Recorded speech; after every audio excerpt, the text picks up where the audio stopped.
Saudara, berbicara tentang kebangkitan otoritas, hari ini kita mau belajar tentang the real kebangkitan, ya.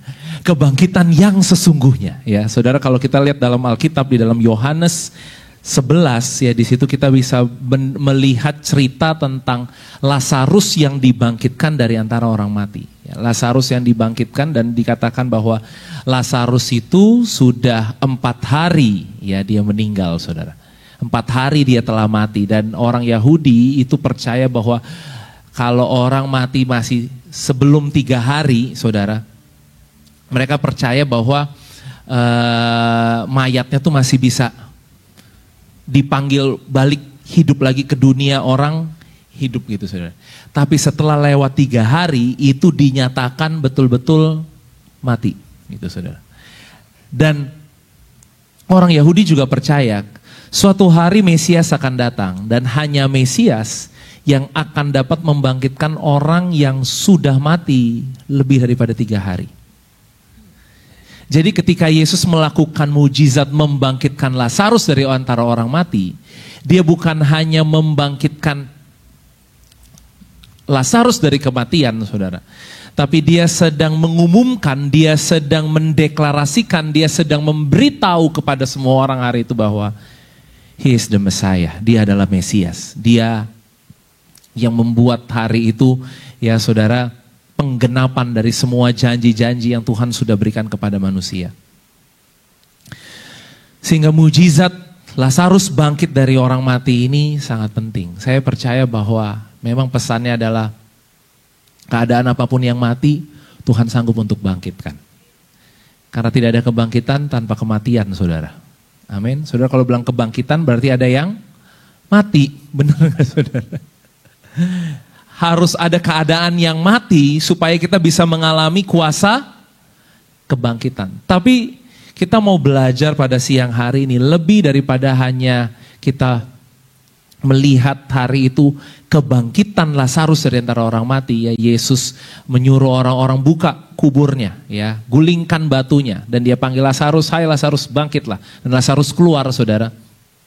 Lebih dari mujizat itu, kita tidak mau fokus ke mujizat itu, ya saudara. Tapi kita mau lihat ada 3 mujizat yang lain yang terjadi di hari itu.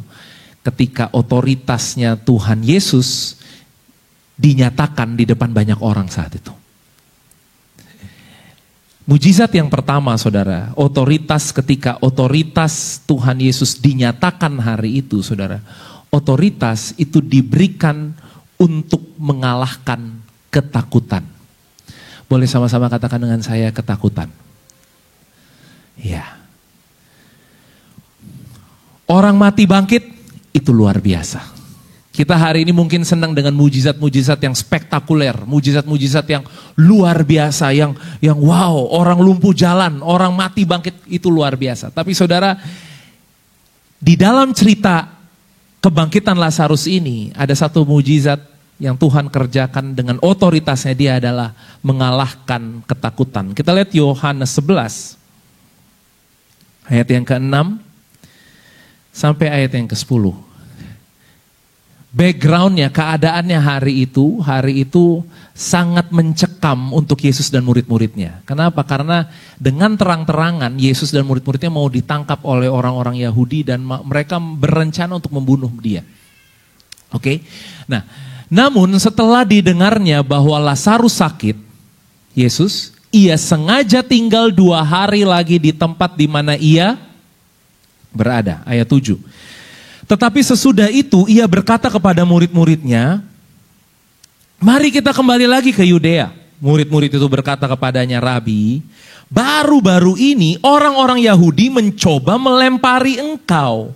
Masih maukah engkau kembali ke sana? Jawab Yesus, bukankah ada 12 jam dalam 1 hari? Siapa yang berjalan pada siang hari kakinya tidak terantuk karena ia melihat terang dunia ini. Tetapi jikalau seorang berjalan pada malam hari, kakinya terantuk karena terang tidak ada di dalam dirinya. Oke. Nah, kita lihat sebentar, lompat ke ayat yang ke-16. Lalu Thomas yang disebut Didimus berkata kepada teman-temannya, yaitu murid-murid yang lain, apa? Marilah kita pergi juga untuk apa? mati bersama-sama dengan dia. Bersama-sama dengan siapa? Yesus. Jadi gini saudara, sebelum cerita ini ya, Yesus itu sudah mau ditangkap dan Yesus itu mau dilempari batu sama orang-orang Yahudi. Kenapa? Karena berulang-ulang kali ya, bagi mereka Yesus itu menghina agama mereka. Yesus itu menghina Tuhan yang kudus yang mereka punya, karena Yesus mengatakan bahwa dia dan Bapa satu. Ya. Dia adalah Bapa ya, dia menyatakan dirinya gitu ya. Dan berulang-ulang kali juga kalau kita lihat Yohanes 10 itu orang-orang Yahudi berusaha menjebak dia. Menjebak supaya Yesus menyatakan bahwa memang dia Mesias. Dan ketika dia ngomong dia Mesias, dia akan dibunuh, dia akan dilempari batu, saudara. Jadi memang mereka punya plot, mereka punya suatu cara untuk menjatuhkan, untuk membunuh Yesus. Dan keadaan hari itu, Yesus bukan cuma sendiri. Mungkin kalau Yesus sendiri dia nggak ada ketakutan ya saudara. Tapi Yesus punya 12 orang murid. Dan 12 orang murid ini boleh dibilang penakut semuanya saudara. Benar ya? Buktinya apa? Ketika Yesus ditangkap, semuanya lari tinggalin Yesus. Benar nggak saudara? Ini takut semuanya nih. Jadi kemarin Yesus mau dilemparin batu. Kalau Yesus lemparin batu, mereka ikutan nggak saudara? Iya ikutan lah, kan mereka gengnya Yesus. Benar nggak saudara? Kemudian ketika dengar kabar ini, Yesus sengaja tinggal 2 hari katanya. Ya mungkin hati murid-murid tenang, ya udahlah biarin aja tinggal 2 hari. Tapi setelah itu Yesus bilang, ayo kita pergi ke Yudea. Murid-murid bilang gini, Tuhan bentar. Kemarin tuh kita baru mau dilemparin batu loh. Kita semua nih nyaris mati. Kalau kita balik ke sana, kita bakalan mati dilemparin batu. Yakin nih mau pergi ke sana, gitu benar ya. Saudara, makanya tadi Thomas bilang gini, ayo, ya Thomas ngeledek saudara, mungkin bahasanya orang sekarang gini, Thomas ngenyek gitu ya saudara, ya. Tahu saudara ngenyek ya, Thomas kayak bilang gini, ayo kita mau mati nih sama-sama dia nih gitu ya. Kenapa? Karena Yesus tetap bilang, ayo kita pergi ke Yudea. Murid-murid ketakutan. Ya. Jadi ternyata mujizat ketika Yesus membangkitkan Lazarus dari antara orang mati hari itu, bukan hanya membangkitkan Lazarus yang mati, saudara. Otoritas yang Yesus punya hari itu sedang mengalahkan semua ketakutan yang dimiliki oleh murid-murid. Wow. Saudara, kita berpikir ketika Tuhan membuat mujizat, Tuhan hanya melakukan satu mujizat dalam hidup kita. Yang kita tidak pikirkan adalah ketika Tuhan melakukan mujizat, dia melakukan lebih banyak dari yang hari ini kita pikirkan. Sekali lagi ya saudara, hari ini saudara perlu mujizat, perlu jawaban doa, saudara berpikir tentang satu hal itu kan. Tapi ketika Tuhan bekerja, Tuhan mengerjakan lebih banyak dari yang saudara bisa pikirkan hari ini. Apa yang terjadi hari itu? Dia sedang dengan otoritasnya, dia sedang mengalahkan ketakutan murid-muridnya. Sederhana aja saudara. Takut apa? Takut mati. Saya percaya kita semua di sini pasti takut, namanya apa? Pasti takut mati, benar ya? Sama seperti murid hari-hari itu. Ketakutan yang paling dalam gitu ya saudara ya. Karena takut mati. Tapi Tuhan Yesus lewat cerita ini, dia mengalahkan ketakutan murid-murid. Saudara menarik ya, kita lihat ayat yang ke-9. Kalau Tuhan Yesus kasih solusi, ini kita pikirkan baik-baik ya saudara. Dia dikejar, dia dicari ya, dia mau dibunuh, dia mau dilempari batu oleh orang Yahudi, betul ya saudara ya. Berarti kalau dia ngajak murid-murid ke Yudea, kira-kira solusinya adalah kita jalannya siang atau malam? Solusi yang terbaik apa saudara? Malam, betul ya? Ternyata solusinya Tuhan Yesus berbeda. Oke. Jawab Yesus, bukankah ada 12 jam dalam satu hari? Siapa yang berjalan pada siang hari, kakinya tidak terantuk karena ia melihat terang dunia inilah. Kok dia gak suruh jalan malam ya? Kenapa dia nggak bilang gini, udah kita ngumpet-ngumpet aja malam ini. Malam-malam kita jalan biar semua orang Yahudi lagi tidur, mereka semua lagi di rumah mereka, kita sudah sampai di Yudea. Gampang kan saudara? Tapi kenapa Tuhan Yesus malah berkata, bukankah ada yang namanya terang? Kita harus berjalan di dalam terang. Ayat 10-nya. Tetapi jikalau seorang berjalan pada malam hari, kakinya terantuk. Karena terang tidak ada dalam dirinya. Wow. Apa yang Tuhan mau sampaikan di sini, saudara? Dia malah mengajak murid-murid jalan di dalam terang. Dan pastinya terang yang dia sampaikan ini gak lagi ngomongin jam kita, saudara. Dia lagi ngomongin, berjalanlah bersama dengan sang terang. Kenapa? Karena tadi dikatakan, jikalau seorang berjalan dengan terang dunia ini karena ia melihat terang dunia ini, tadi ayat yang ke-9 ya. Terang dunia, bukan berbicara terang sesuai dengan waktunya manusia. Artinya gini loh saudara, bagaimana cara hari ini mengalahkan ketakutan kita? Semua kita di sini punya ketakutan. Dan Tuhan Yesus ajarin murid-murid bagaimana cara mereka mengalahkan ketakutan adalah dengan setiap hari menyadari bahwa engkau berjalan dengan sang terang. Tadi dikatakan, normally terang itu hanya 12 jam satu hari. Setelah itu 12 jam lagi apa saudara? Apa? Gelap, benar ya? Berarti ada waktunya terang, ada waktunya gelap. Dalam hidup juga, katanya gini, ada waktunya sukacita, ada waktunya duka cita. Ada waktunya kita menerima, ada waktunya kita melepaskan. Ada waktunya lahir, ada waktunya untuk mati. Jadi di dalam hidup ini, semua ada seasonnya saudara. Ada waktunya siang, ada waktunya malam.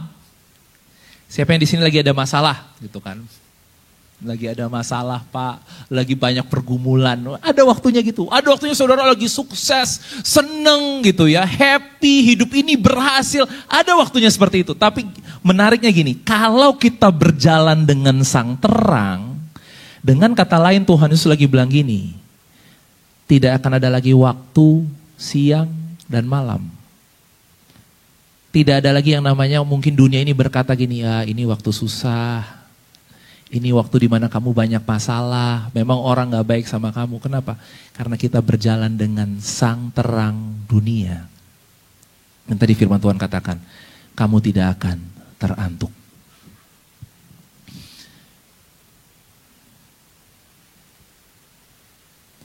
Murid-murid hari itu karena ketakutan mereka berpikir mungkin satu-satunya waktu yang paling terbaik untuk mereka jalan ke sana adalah di waktu malam. Waktu siang menjadi waktu yang menakutkan buat mereka. Tapi Yesus kasih tahu satu kebenaran yang lebih tinggi lagi.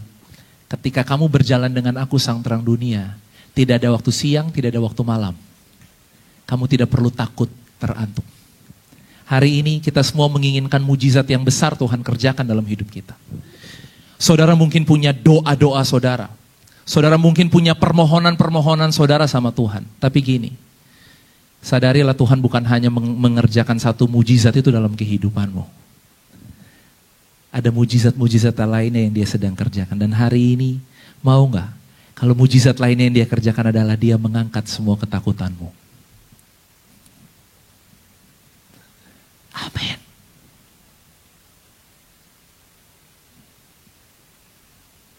Buat Tuhan, ngubah keadaan kita itu gampang saudara.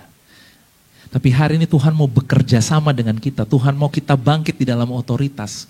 Supaya kita mengambil otoritas dan mengalahkan setiap ketakutan yang hari ini mencoba menghantui pikiranmu. Saudara, setiap kali masalah datang, ketakutan tuh ngikut loh saudara. Mulai banyak ketakutan yang ngikut. Berbondong-bondong. Jadi gini, kalau masalah datang tuh saudara, dia gak datang sendirian, dia ngajak teman-temannya. Misalnya saudara sakit gitu ya. Ketakutannya panjang, nanti kalau gini gimana, nanti kalau gini gimana. Ujung-ujungnya nanti kalau mati, gimana? Bener gak? Saudara gak ada duit gitu misalnya. Apakah hanya sekedar gak ada duit? Waduh, rombongannya sih gak ada duit tuh panjang saudara di belakang. Nanti kalau kamu miskin gimana, nanti kalau orang lihat kamu gini gimana, nanti kalau gini gimana, nanti kalau kamu mau ini, kamu gak bisa bagaimana. Panjang banget. Hari ini mau gak kita bangkit dengan otoritas dan mengalahkan setiap ketakutan. Hanya dengan satu hal yang sederhana. Saudara sadar bahwa engkau berjalan dengan sang terang. Engkau tidak perlu takut tersandung. Gak perlu takut salah jalan. Coba lihat tangannya semua, boleh lihat tangannya? Nah, oke, lihat tangannya. Nah, tangan ini itu ada yang pegangin, saudara. Yang pegangin tangan ini siapa? Namanya Sang Terang. The light of the world. Jadi saudara kalau nanti di tengah masalah, saudara lihat tangan saudara. Tuhan kan pegang tangan aku kan katanya. Berarti aku jalan sama Tuhan. Terserah orang mau bilang ini waktu siang, waktu malam, amannya jalannya malam. Karena keadaan udah gak aman lagi gitu kan misalnya. Tapi berjalan bersama dengan Tuhan, aku tidak akan tersandung. Amin. Hal yang kedua yang Tuhan Yesus kerjakan hari itu, bukan hanya dia membangkitkan Lazarus. Lazarus sudah mati saudara. Lazarus mungkin ya sudah beda dunia, gak ngerti cerita yang terjadi di alam nyata. Tapi di alam nyata hari itu ada yang namanya saudara perempuannya Lazarus. Saudari perempuannya Lazarus namanya siapa? Marta dan Maria. Oke. Marta dan Maria. Kalau saudara perempuan itu rata-rata pikirannya lebih panjang gak saudara? Mikirnya, gitu ya saudara ya. Pokoknya kemana-mana. Sampai ketika, saya nggak tahu ini tepatnya adiknya atau kakaknya, ketika Lazarus mati, overthinkingnya kemana-mana dan mulai nyalahin Tuhan Yesus. Ketika Yesus datang, Marta datang dan bilang gini, kalau aja engkau datang kemarin Tuhan. Maria juga sama, kalau saja engkau datangnya tidak terlambat, gitu misalnya. Benar ya saudara ya? Jadi saudara-saudara perempuan Lazarus ini pikirannya udah gini. Mungkin mereka habis nyalahin diri, udah gak tahu lagi mau nyalahin diri, mereka nyalahin Tuhan Yesus gitu kan. Dari kemarin kayak datang kan dibilanginnya udah lama gitu misalnya. Kenapa sih gak datang gitu ya. Dengan kegalauan saudara-saudara perempuannya Lazarus ini. Dengan pertanyaan-pertanyaan di dalam hatinya mereka. Tuhan Yesus datang dan melawan setiap, Tuhan Yesus datang untuk mengalahkan setiap keraguan-raguan mereka. Otoritas yang pertama tadi mengalahkan ketakutan, otoritas yang kedua adalah gini saudara. Mengalahkan setiap ketidakpercayaan atau setiap kebingungan, keraguan-raguan. Siapa yang di sini mau pikirannya tenang? Kenapa saudara tadi angkat tangan? Karena gini, sekarang nih Pak, banyak banget suara di kepalaku Pak. Suaranya ngomong terus. Kekhawatiran, berbicara terus. Kebingungan, berbicara terus. Nanti kalau gini gimana? Nanti kalau gini gimana? Gitu ya. Ngomong gak di sini? Ngomong. Saudara tahu Tuhan mau kita punya pikiran yang tenang? Sebelum mujizatmu terjadi, Tuhan mau hari ini saudara peluk yang namanya damai sejahtera. Kepastian, keyakinan. Otoritas yang Tuhan berikan hari ini sedang melawan ketidakpercayaan yang ada di hati kita. Kita baca sebentar yuk ayatnya. Yohanes 11 tadi, ayat yang ke-20. Yohanes 11 ayat 20. Ketika Marta mendengar bahwa Yesus datang, ia pergi mendapatkannya, tetapi Maria apa? Tinggal di rumah.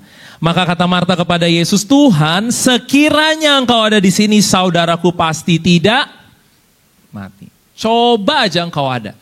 Enggak mati dia sembuh gitu. Benar ya saudara? Tetapi sekarang pun udah gitu gini saudara, udah dia nyalahin, dia sok tahu lagi gitu kan saudara. Tuhan belum jawab loh. Dia bilang gini, tapi sekarang pun aku tahu bahwa Allah akan memberikan kepadamu segala sesuatu yang kau minta kepadanya. Abis itu, ini kan kayaknya imannya kuat gitu ya. Abis itu dia galau lagi saudara. Kalau kita lihat terus ayat 23. Kata Yesus kepada Marta, saudaramu akan bangkit. Ayat 24, kata Marta kepadanya, ya aku tahu bahwa ia akan bangkit. Nanti pada waktu orang-orang bangkit pada akhir zaman. Tadi dia percaya, habis itu dia ragu lagi. Yesus bilang dia akan bangkit. Karena Marta bilang gak ada yang mustahil, Yesus bilang oke, dia akan bangkit gitu kan. Terus Marta galau lagi. Iya nanti tapi kan waktu orang bangkit pada akhir zaman. Waduh ini suaranya kayaknya banyak nih di pikiran Marta, benar ya saudara? Ayat 25. Jawab Yesus, akulah kebangkitan dan hidup. Barang siapa percaya kepadaku, ia akan hidup walaupun ia sudah mati. Dan setiap orang yang hidup dan yang percaya kepadaku tidak akan mati selama-lamanya. Percayakah engkau akan hal ini? Jawab Marta, ya Tuhan, aku percaya bahwa engkaulah apa? Mesias. Lah, Tuhan lagi bilang aku kebangkitan dan hidup. Marta percayanya beda. Iya, engkau Mesias, anak Allah yang hidup. Oke, ini Marta ya saudara. Nah sekarang kita lihat Maria. Ayat 32, kita lompat ayat 32.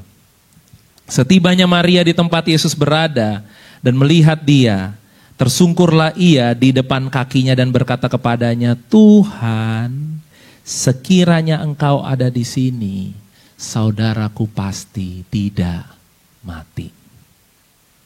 Sama gak saudara bahasanya? Sama. Dan hari ini mungkin menghadapi masalah, bahasa ini juga yang ada di dalam pikiran kita. Coba dulu. Coba Tuhan. Ya. Kenapa gak kemarin sih Tuhan?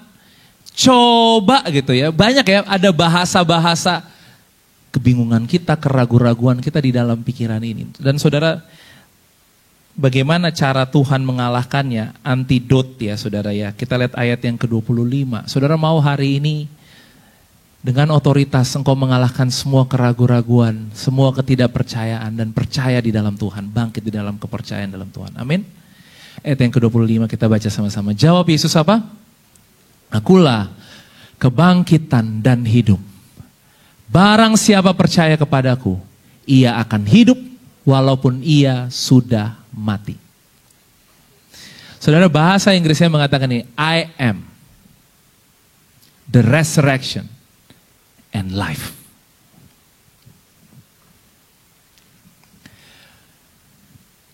Melihat kata I am ini, saya pernah dulu khotbah tentang ini, the great I am. Tuhan Yesus sebenarnya lagi mendeklarasikan dirinya. Orang Israel, orang Yahudi itu percaya Tuhannya mereka. Namanya siapa? Namanya adalah the great I am. Karena ketika Musa nanya nama Tuhan, Tuhan bilang I am that I am. Dia gak kasih nama saudara. Kenapa? Karena dia tidak diberikan nama oleh manusia. Self-existence. Dia ada sebelum semuanya ada. Dia gak perlu yang lain untuk dia ada. He is the great I am. Artinya gini, aku ada seperti sebagaimana aku mau, aku ada. Ketika Maria dan Marta hari itu ada dalam kebingungan mereka, Yesus mendeklarasikan apa? I am the resurrection and life. The great I am. Saudara mau mengalahkan keraguan dan ketidakpercayaanmu hari ini adalah arahkan matamu jangan lagi kepada masalah, arahkan mata kepada Tuhan. Kenapa? Karena gini loh saudara. Kita berpikir kita perlu jawaban A, B, C, D. Bener gak? Udah ada kan jawabannya di pikiran kita kan. Tuhan kalau mau bikin mujizat A, B, C, D. Saudara, terkadang jawabannya bukan A, B, C, D. Bagaimana kalau Tuhan hari ini datang ke kita dan dia bilang gini, jawabannya adalah I am. Pasti ini jawaban yang kita gak mau. Karena kita maunya jawaban yang jelas saudara. Kita maunya jawaban oke, abis keluar ibadah ini, kamu buka handphonemu, klik WA-mu, coba WA orang itu bilang ini gitu misalnya. Kita maunya jawaban kayak gitu kan saudara. Tapi bagaimana kalau hari ini kita datang sama Tuhan dan Tuhan cuma bilang gini, I am. Artinya gini, tadi kita nyanyi, Christ is enough for me, Christ is enough for me, everything I need is in you, everything I need. Saudara, kita sering nyanyiin lagu itu. Tapi sampai di titik itu bukan hal yang mudah, saudara. Itu gak gampang. Karena hari ini kita perlu jawaban yang jelas. Di hari itu Maria dan Marta perlu jawaban yang jelas. Mereka sedang berduka cita, mereka sedang kehilangan saudara laki-laki mereka. Dan Yesus gak bisa menjelaskan kenapa sampai Lazarus mati hari itu. Pokoknya hari itu mereka cuma minta, kenapa kamu gak datang kemarin? Katanya kamu sayang sama kita. Tapi kamu sengaja gak datang, kok kayaknya lama-lama gak datang dan akhirnya terlambat, sekarang saudara kami mati. Dan Yesus cuma datang dan bilang gini, I am the resurrection and life. Gak kena saudara. Makanya ketika hari ini gitu ya, Yesus berapa kali dalam Alkitab kan begini, I am the bread of life. I am. Akulah roti hidup. Akulah pintu. Ya. Akulah terang dunia. Akulah.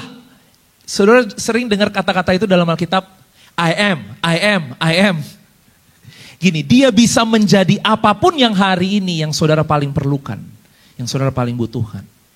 Tapi mau gak saudara arahkan matamu bukan kepada masalahmu, even kepada jawaban apa yang Tuhan mau kerjakan, even kepada Tuhan kapan bikin mujizatnya, Tuhan kapan, bagaimana caranya kau lakukan mujizat hari ini, liatin Tuhan aja saudara.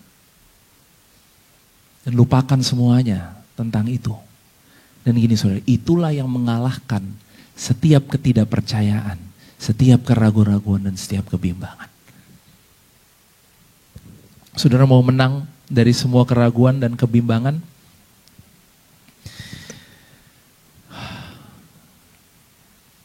Pak, kok mujizatnya kesini ya Pak? Kan pengennya yang Lazarus bangkit dari orang mati, keren tuh gitu kan. Hari ini kita pengen mujizat yang kayak gitu kan saudara. Tapi ternyata otoritas Tuhan berikan untuk hari ini kita mengalahkan tadi pertama ketakutan kita. Yang kedua ketidakpercayaan kita. Amin. Boleh lagi angkat tangannya saudara? Oke, sekarang katakan bersama dengan saya, segala kuasa telah diberikan kepadaku. Wow, sekarang gini, ketakutan pergi dari dalam kehidupanku. Ketidakpercayaan, keraguan-raguan pergi dari dalam kehidupanku. Amin. Saudara mengalahkan ketakutan dengan terang dunia. Tidak ada lagi kegelapan. Mengalahkan keraguan-raguan, ketidakpercayaan dengan memandang kepada Dia. He is the great I am. Dia yang paling saudara butuhkan. Dia yang paling cukup untuk kehidupanmu hari ini. Christ is enough for me. Amin.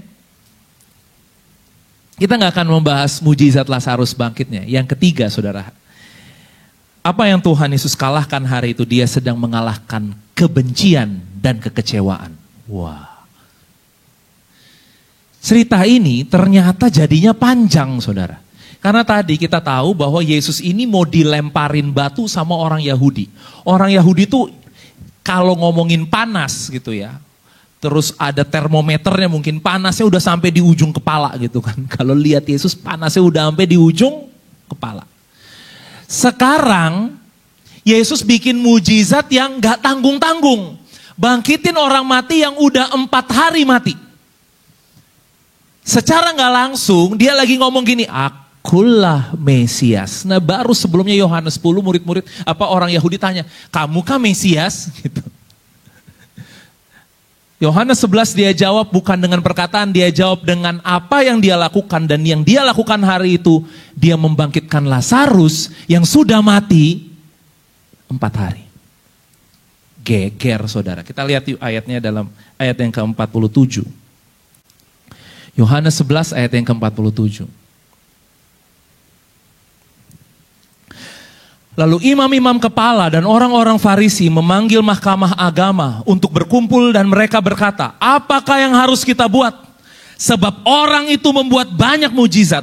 Apabila kita biarkan dia, maka semua orang akan percaya kepadanya dan orang-orang Roma akan datang dan akan merampas tempat suci kita serta bangsa kita. Oh, mereka lagi takut nih saudara.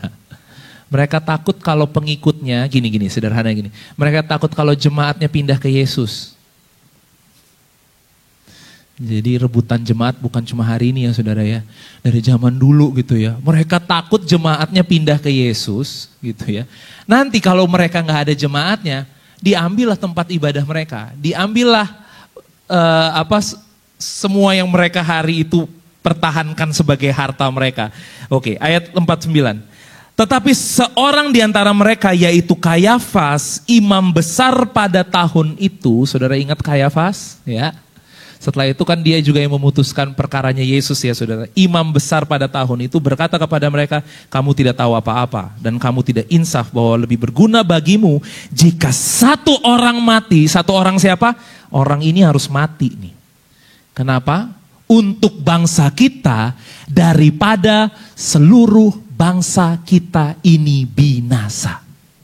Daripada kita kehilangan agama kita, semua bangsa kita binasa, mendingan satu orang ini kita bunuh aja. Kita matiin aja satu orang ini. Waduh, dengan kebencian, dengan kemarahan, Kayafas ngomong kayak gini. Saudara, ini nih bukan kejadian yang cuma ngomong gosip-gosip di belakang gitu loh saudara. Yang kayak di belakang lagi riweh rame. Saudara, mengumpulkan di sini dikatakan kalau kita baca tadi ayat 47, memanggil mahkamah agama untuk berkumpul. Saudara tahu mahkamah agama ini yang dikumpulin tuh berapa orang? Ini yang dikumpulin semua top levelnya orang Yahudi, ini namanya Sanhedrin saudara. Dan Sanhedrin itu jumlahnya 70 orang. Sedikit atau banyak saudara. Artinya bikin sidang khusus. Saudara tahu apa agenda sidangnya? Yesus baru bangkitin Lazarus. Jadi Yesus hari itu bukan cuma bangkitin Lazarus saudara. Dia bikin kemarahan orang-orang Yahudi bangkit. Kekecewaan, kebencian mereka bangkit. 70 orang rapat. Coba buat ngomong ini gimana nih. Kalau mujizatnya dia tambah banyak. Banyak orang tambah ikut dia gitu ya. Maka Kayafas maju dan Kayafas bilang ini, udah kita bunuh aja. Mendingan satu orang ini mati daripada bangsa kita habis. Kebencian ya saudara. Kekecewaan, kemarahan. Tapi lihat. Otoritas mengubah kebencian, mengubah kekecewaan. Menjadi sesuatu untuk kebaikan. Kalau kita lihat terus. Ayat yang ke-51.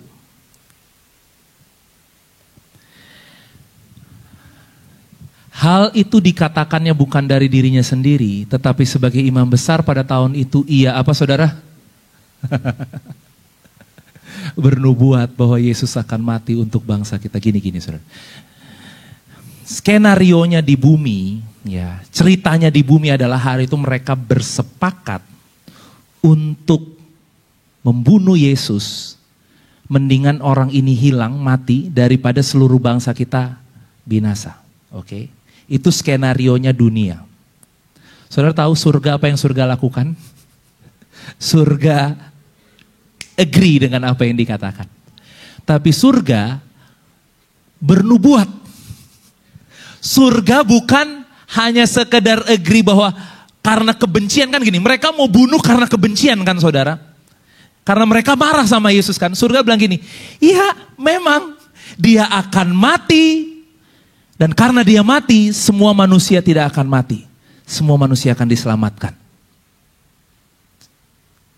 Saudara, diamnya saudara nih agak membingungkan saya gitu ya. Oke. Di bumi, si 70 orang tadi itu udah sepakat pengen bunuh Yesus. Daripada bangsa kita ini hilang, bangsa kita lenyap, kita bunuh aja Yesus. Dari surga, surga bilang ini, ya kamu gak lagi ngomong dari dirimu sendiri. Memang Yesus, kamu sedang menubuatkan bahwa Yesus akan mati tapi bukan sesuai dengan rencana kamu, bukan juga untuk dia binasa, tapi gini, untuk menyelamatkan semua bangsa. Menyelamatkan bangsamu dan seluruh bangsa. Artinya gini loh saudara, mau gak hari ini kita mengalahkan semua kekecewaan kita, kebencian kita. Kenapa? Karena gini, Tuhan sanggup mengubahkan apa yang menurut kita buruk, itu jadi kebaikan buat kita. Saudara, kenapa hari ini marah? Kenapa hari ini saudara benci? Karena saudara merasa saudara dirugikan. Karena saudara merasa, ini kalau bahasanya orang gitu ya, hakku dijolimi gitu misalnya gitu ya saudara ya. Hakku pak gitu, ini hakku gitu kan. Kita merasanya seperti itu kan saudara. Kalau saudara hari ini mau melepaskan pengampunan, maka apa yang orang rekakan untuk keburukan untuk engkau, Tuhan akan ubah itu jadi kebaikan bagi engkau. Tadi, oke, engkau mereka-rekakan akan membunuh Yesus. Tapi yang engkau gak tahu, engkau sedang bernubuat bahwa memang Yesus akan mati supaya semua manusia tidak binasa, melainkan beroleh hidup yang kekal. Saudara, dari mulut orang yang penuh kebencian, kekecewaan, Tuhan bisa putar itu untuk jadi kebaikan, untuk menubuatkan keselamatan bagi seluruh bangsa. Jadi jangan takut keadaan apapun yang kau alamin hari ini. Jangan benci, jangan marah. Amin. Yesaya 54 ayat 17. Yesaya 54 ayat 17. Kita baca 1, 2, 3. Setiap senjata yang ditempa terhadap engkau apa? Tidak akan berhasil. Dan setiap orang yang melontarkan tuduhan melawan engkau dalam pengadilan akan engkau buktikan salah. Ayo kita baca sama-sama. 1, 2, 3. Inilah yang menjadi bagian hamba-hamba Tuhan dan kebenaran yang mereka terima daripadaku. Demikianlah firman Tuhan. Amin.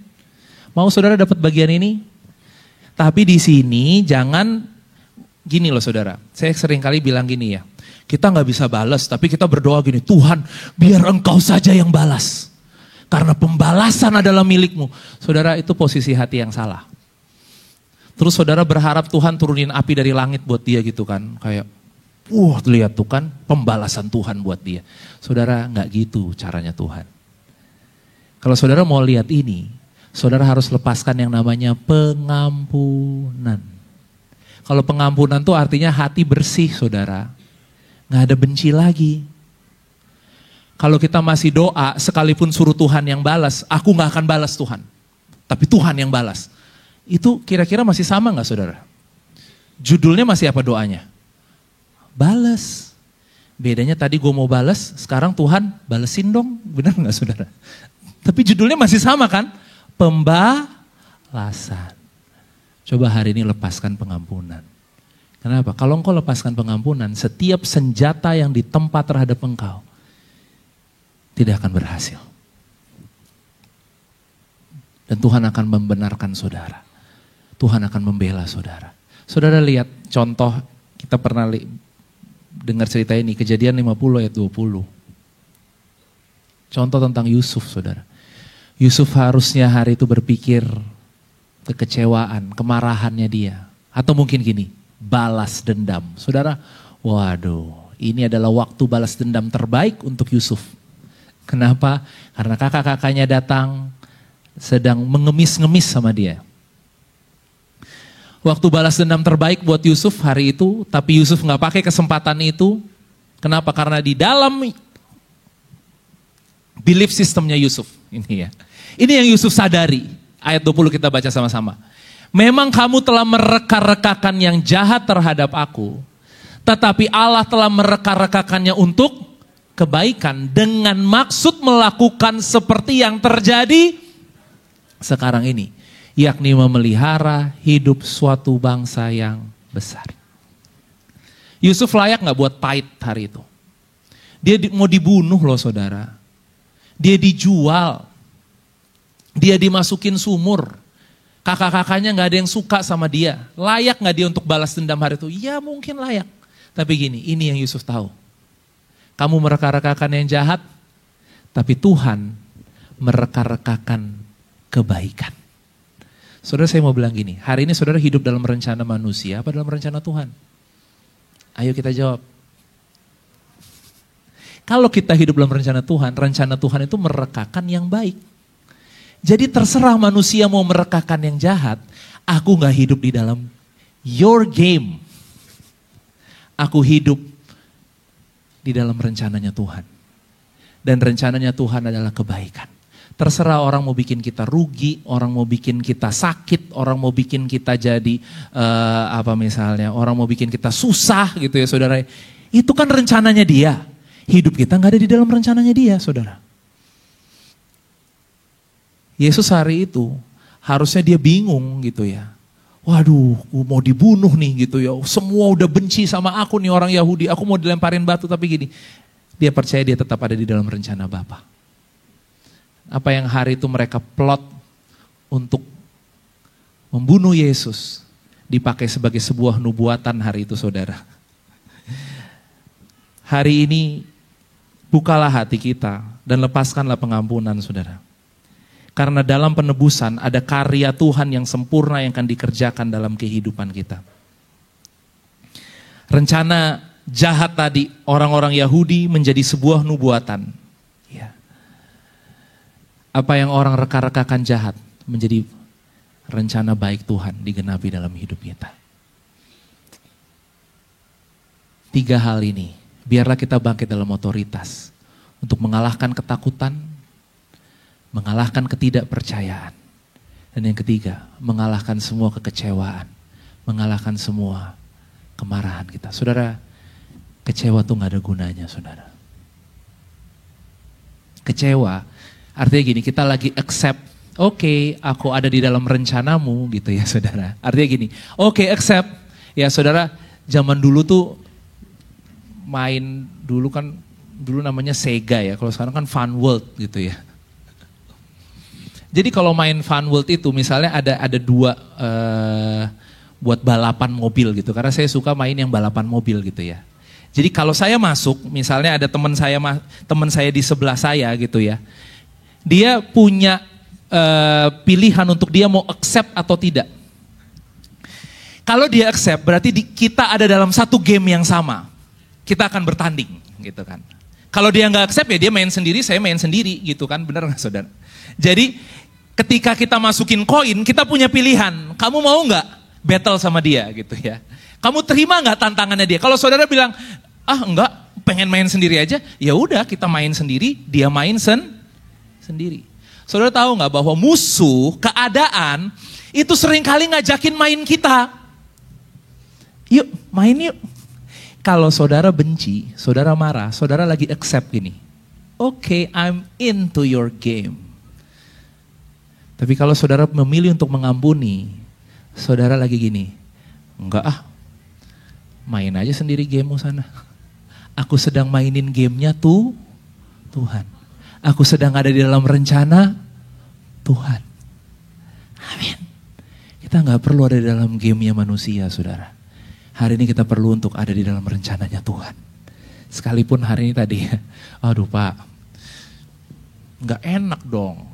Saya gak bisa monitor kalau ada dalam rencananya Tuhan gitu kan.